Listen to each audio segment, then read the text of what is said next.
Hello, my people. Hello, Arsenal Futurites. How you doing out there? It's a wonderful day to be an Arsenal fan. Eze, here we go. Here we go from Fabrizio Romano, and we're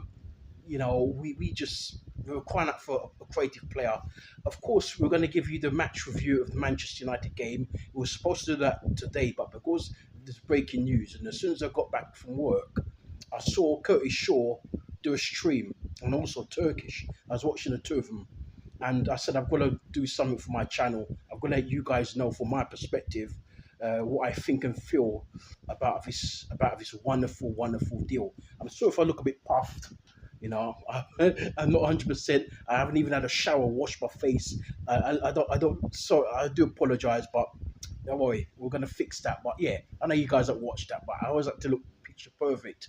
But the most important thing here is that we're going to sign Eze, Arsenal FC. At last, we're going to sign Eze. For so long, it looked as though it slipped through our fingers excuse me, because he looked like he was on his way to the arch rivals up the road, Spurs. Because Arsenal, there were some murmurs at the start of the transfer window that we wanted him, but of course, we didn't actually meet we didn't trigger the buyout clause of the release clause from Crystal Palace, which was set at £68 million. And we went elsewhere, and it looked as though Spurs had nicked in and took him away from us. He's a boyhood Arsenal fan, and as many of you know, he was at Arsenal as a kid, and then we released him. I think he was about 12 or 13 years of age when Arsenal released him, and he wasn't deemed good enough. And he's balled out. He balled out at QPR. I had a friend who used to go to QPR quite a lot, and every week he would tell me about this Eberechi Eze guy. And he said, he said, Chris, at Arsenal Future, look out for this guy, Eberechi. I hope I've not butchered his name. Eberechi Eze at QPR. You better look out for him because he's going to be a star of the future. And this was about, I don't know, 8 or 9 years ago when he was at QPR. And then I didn't hear anything about him for a while. Then I eventually heard he was at Palace. I said, "Oh, let me have a look at it." Then he looked quite good. He was raw. You could see that he had potential. But the last 3 or 4 years, he's really coming to his own. He's got England caps. He's really stepped up. He's playing well for Crystal Palace. And now he's finally at 27. I was starting to think that time was running out for him. At 27, he's on his way to his boyhood club, Arsenal FC. Apparently, I'm hearing that we're going to pay something like £60 million with add-ons. It's going to reach up to £68 million. So it's more or less going to be the same as the release clause. I was hoping that we left it too late because Spurs were advanced talks to capture him. And apparently, he was going to play in Crystal Palace's. I know they got demoted, didn't they, from the Europa League? I think it's a Conference League now they're in, Crystal Palace. So he was wanted to play against the team who Palace are playing. I think it's tomorrow night, and he said he wanted to play in that game to actually help them to get through. And then after that game, he's going to go and get a medical at Arsenal, and then the deal should be completed. Over the weekend, over the holiday weekend. So he won't play against Leeds United when we play against Leeds United on Saturday. But we've got a game at Anfield next week against Liverpool. So hopefully he'll be in the team for that game at Anfield because we're going to need him because this is Liverpool. So hopefully he plays against Liverpool next weekend. He passes the medical, the deal is completed, and everything is, cook and curried, as they say. I'm so happy, man. I'm so happy. I'm so gassed. And all the fans I was looking at Turkish. I was looking at Curtis Shaw. I looked at Robbie's post. Everybody, all the Arsenal fans. I'm going to look at some more later on. I've not looked at Lee Gunner or none of the others, Dan Potts. But everybody at the moment is so gassed and hyped for this move because we needed this. Because as I'm going to come on to, maybe I'm going to do that tomorrow now. Our game against Manchester United, of course, finished 1-0 to us, but we were lacklustre. We didn't create much in the final third, but we're going to get into that some more tomorrow. Tomorrow evening, look out for that post which we're going to drop. But now it's just current news, breaking news that Eberechi Eze, the Crystal Palace playmaker, is on his way to Arsenal. It's more or less a heavy goal from Fabrizio. I also looked at Ornstein's tweets. I'm going to put them up here for you to look at them, and you can read some of them. The Ornstein tweet and also the Romano tweet up here.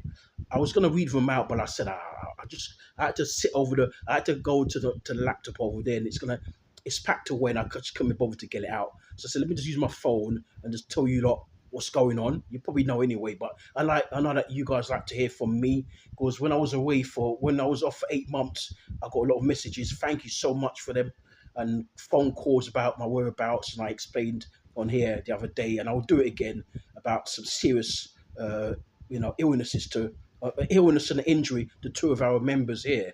And so I couldn't post. I wasn't in the mood to post, as well as it was difficult without them. But it's in the spirit of the channel, and of course I wanted to just let them get better. One's almost better, the other one is still touch and go, but the doctor said he should be okay in the next 4 or 5 months to come back at full throttle. But I'm gonna do it now, because I don't want the channel to die, because we haven't posted in 8 months, so I needed to come back and revive it, put out some posts as much as I can. We're going to try and do some thumbnails on our own accord and everything. Don't forget to keep liking our videos. You're not liking the videos, man. What's going on, guys? Keep liking the videos and subscribe to the channel, please. And spread the word to your friends and your enemies, your frenemies, whoever, about Arsenal future. I'm going to do some changes. You see them as time goes on, some changes to the graphics and to some of the wordings. So keep an eye here. We'll sometimes give you some community posts as well. If we can't do any videos, we'll give you some community posts on certain things, and so you can read it. We're trying to grow. It's not easy. We're at 35 subscribers. We want to get at least up to, by the end of the year, if we can get up to maybe 300 by the end of the year, we'll be very happy. So we're going to try our best. We're going to do some live streams as well. But for the time being, the big news is that Arsenal are on the verge, more or less, every goal from Fabrizio, of signing the playmaker, Eberechi Eze. And it will just be fitting that he gets that number 10 shirt, which is, of course, famously worn by many, many great Arsenal players over the years, but more recently by Dennis Bergkamp, of course, my favourite ever Arsenal player, and Paul Mercer, one of the players I grew up with when I started supporting Arsenal in the 80s. And other players who wore number 10, Jack Wilshere, one of our youth prodigies who wore number 10. But Eze, for me, probably be the best player since Bergkamp. If he gets the number 10, which I'm sure he will because it's available, to get a number 10 shirt that Bergkamp wore with such prestige for 11 years or so. Hopefully, Eze will come close to that. He's not, of course, he's not Dennis Bergkamp. Not many players are, but if he gives us 3 good seasons, I think 3 seasons, and that will be it. Be 30, 31.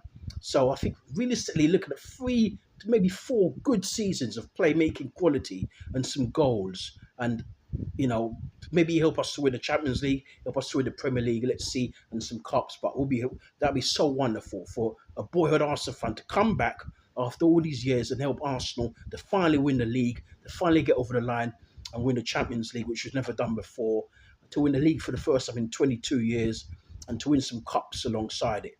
You guys take care of yourself and look out for us very soon, possibly tomorrow, with the review of the Arsenal-Manchester United game.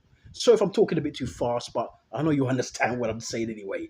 Adios. Bye for now. Don't forget to like, share, and subscribe. Peace out. One love.